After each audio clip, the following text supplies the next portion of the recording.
Ich habe keine Ahnung, wer Bethany Frankel ist. Ich habe diese Frau noch, ja doch, gesehen habe ich sie, aber ich habe keine Ahnung, wer sie ist.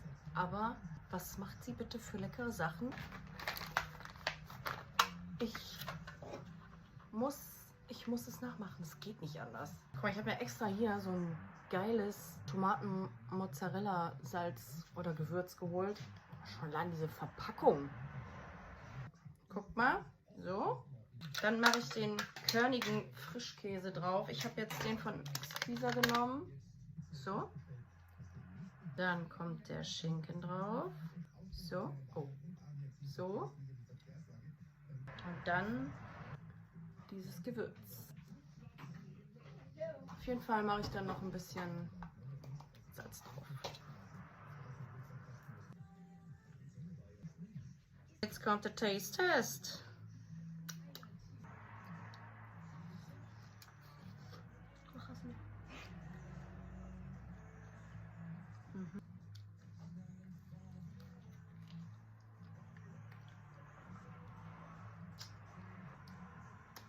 Folgt mir gerne für mehr.